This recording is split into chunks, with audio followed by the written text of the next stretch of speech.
We had a viewer reach out and ask what it takes to get their first sale on Etsy.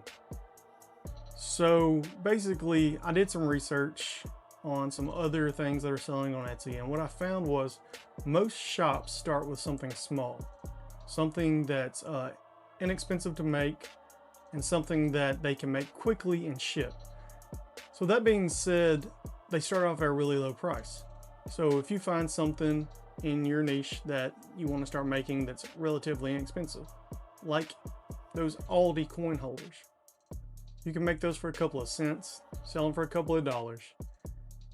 You can charge shipping, or you could ship them first class because they don't weigh much, and you can ship first class for free because it only costs you like less than $1 to ship.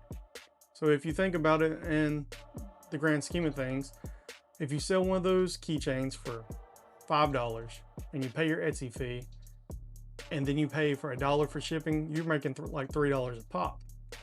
And if you sell 100 of those, that's $300, and it probably has less than $20 worth of filament in it. So find something cheap that you can sell that's quality, post it on there. Free shipping is always a plus. People are looking for free shipping all the time. Make it where it doesn't cost you a fortune to make, but they'll be very happy about it. I started with bookmarks and decals. Now don't go making a bunch of decals, because that's my thing.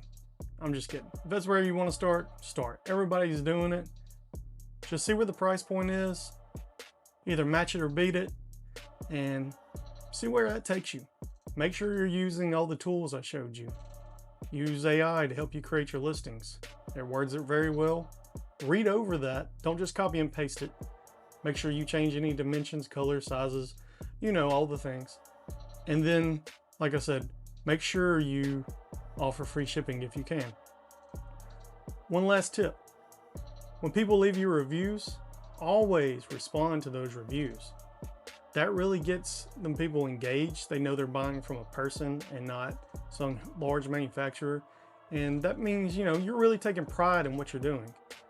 I also wrote little thank you cards when I first started. I'd always either drop a business card with a thank you in it, or on their order receipt, I would make sure I put thank you for shopping with us. We really appreciate it.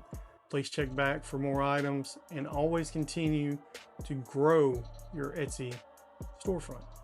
If you got any more questions, feel free to reach out. Also, please like and subscribe. Tell your friends. We're trying to build this channel. We can use all the followers and views we can get.